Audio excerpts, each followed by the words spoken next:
King Philip, who had only one eye, the father of Alexander. One of the things that he wanted Alexander to become is become Greek. So King Philip used to say, the only way to live is the Greek way, not the Macedonian way. So he says, if the Athenians are going to accept us, we need to become Greek. So he got Aristotle as his tutor, as Alexander's tutor. So Aristotle trained Alexander, but after Alexander died, the Athenians revolted against the Macedonians. They said, okay, let's get rid of these Macedonians, barbarians. What do they know about life? So they wanted to kill Aristotle. So Aristotle fled. And Aristotle had very philosophically put it, I will not allow Athens to kill philosophy twice. Because Socrates and now him. Yeah, so they did it. So very philosophically he ran. He said, I will not allow Athens to commit, a crime against philosophy twice. Yeah, so like a philosopher he ran.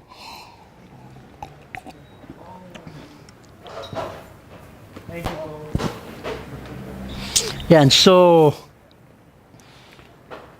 but Plato, who became, Plato was young, he was rich, he lived a life of wine, women, and song until he met Socrates. When he met Socrates, his life was completely changed, 180 degrees.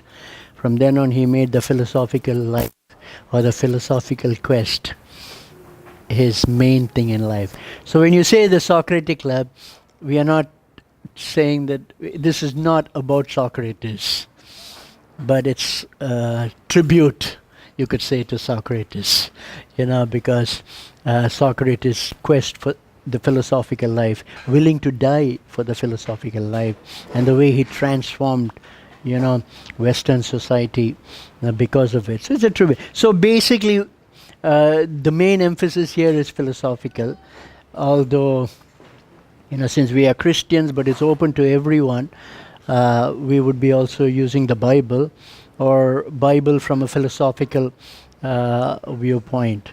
But Socrates' dictum, the unexamined life is not worth living, is kind of a motto, for this course, that we should be able to reflect, examine our lives. And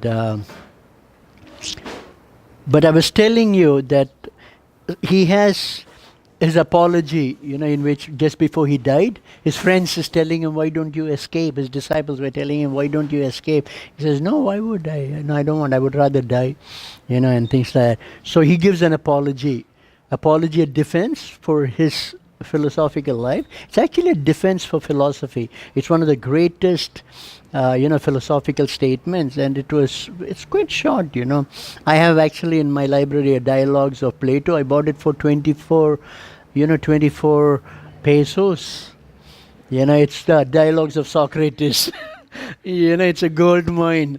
I mean, can you imagine, so 24 pesos, a gold mine, and it's all, it's all Socrates dialogues.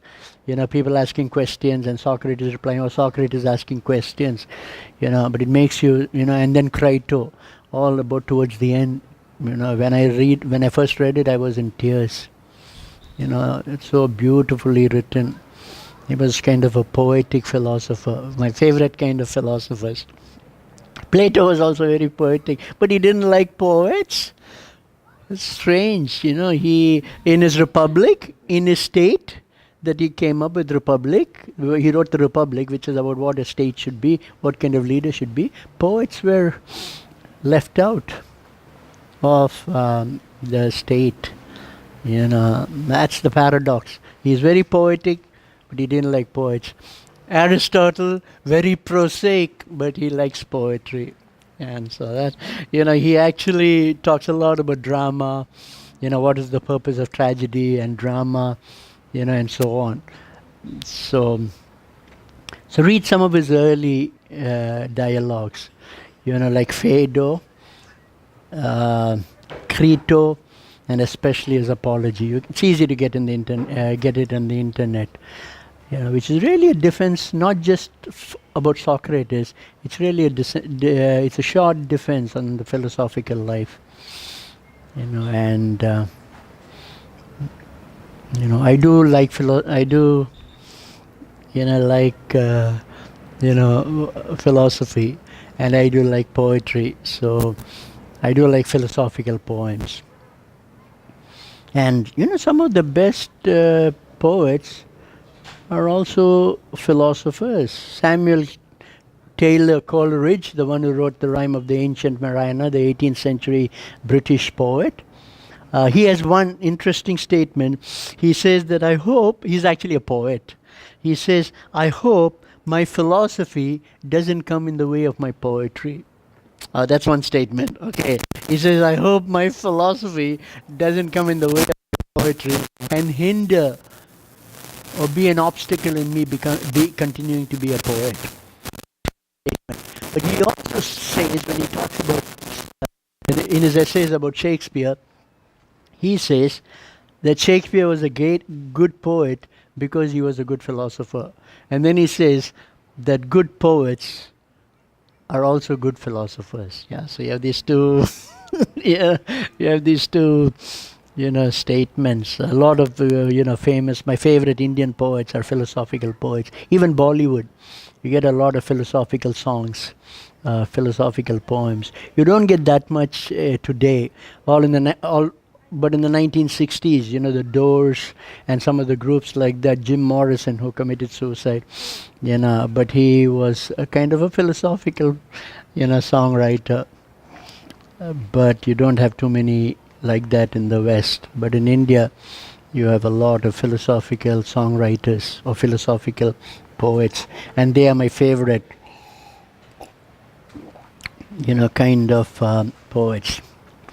This is not about Socrates, but it's a tribute, to the Socratic life, and many people. Kierkegaard, Kierkegaard's hero, one of his heroes is Socrates. Nietzsche, one of Nietzsche's heroes, also Socrates. But the historical Socrates, not the Socrates of Plato. Towards the later, Plato just makes Socrates a mouthpiece, and he uses Socrates to come up with his own philosophy. So it's not, he's just dialogue where Socrates is there and he's putting it into the mouth of Socrates, but it seems like it's mostly Platonic philosophy, But in the earlier dialogues, which was written, Socrates did not write, any book, but it was Plato, his disciple who wrote. But the early dialogues of Plato, I think, are really coming from Socrates. But the later dialogues, I think it's Plato's philosophy. He's using Socrates as a mouthpiece, so it's more like what Plato is saying, and so on. But Plato's life, as I said, was, changed. And Nietzsche, so they're looking at the historical Socrates, meaning the earlier Platonic dialogues. But what's interesting is Kierkegaard had a very different take on Socrates, and Nietzsche had a very different take on Socrates. Nietzsche became an atheist, anti-Christian, my favorite anti-Christian. Yeah. I always say that, I mean, it's harder to find, somebody. He says Jesus Christ taught a slave morality. And all the problems in the world is because of Jesus Christ. Yeah, he said that. For Kierkegaard, Christ, was everything. So they had very, very different take on it. But at the end, Nietzsche became insane. Nietzsche also died when he was 44. Kierkegaard died when he was 42. I don't know, brilliant people, they die young. Thank God I'm not brilliant, that's why I'm still alive. So but towards the end of his life, when he became insane, he used to write letters, and he used to sign the letters, sign the letters instead of his name. He used to say the crucified one.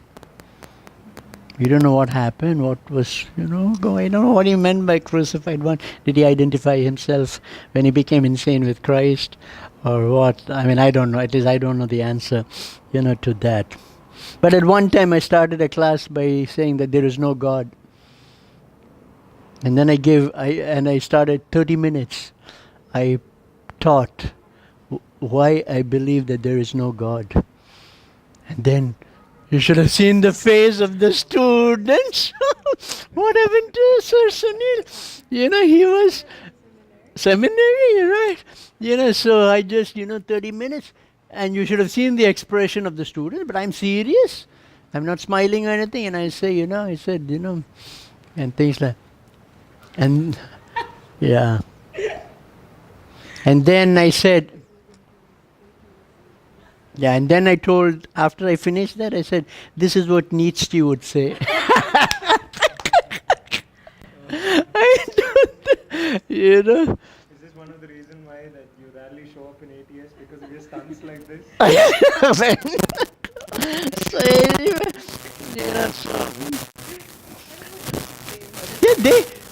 they took a sigh of relief. But then I told them, you really cannot talk about your faith unless your faith goes to the fires of Nietzsche's unbelief.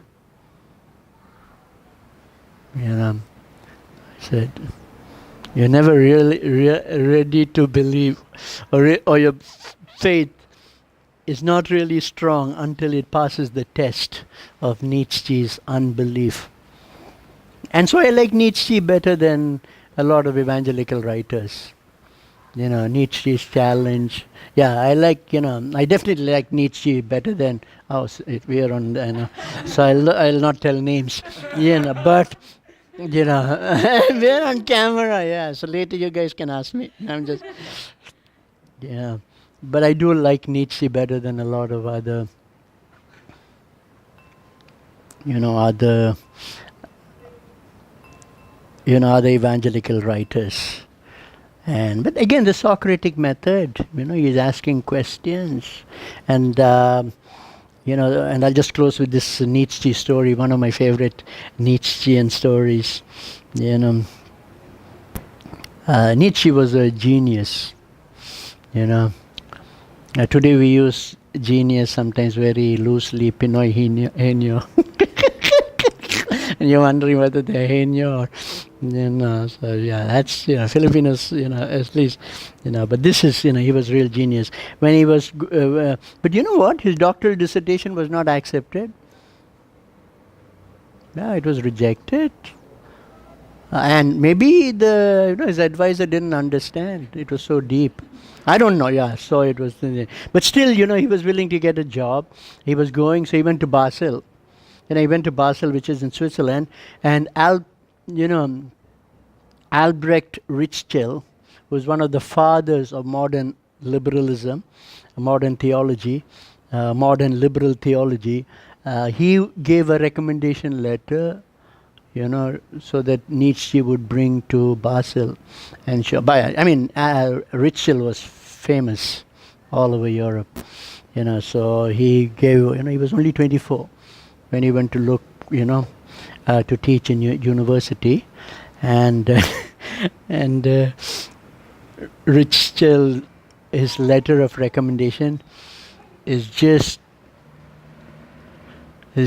praise after praise about Nietzsche, talking about his brilliance, his intelligence, his genius. So statement after statement. What a brilliant, guy he was. But I'll just close with this story, which I've mentioned at some times in some of my classes, and maybe even here. So, Nietzsche has a story in which, he talks about a man who goes to a mountain. He goes to a mountain and he meditates, and then he comes down. He comes down, he has this revelation, he feels the idea of a Superman. The Superman is not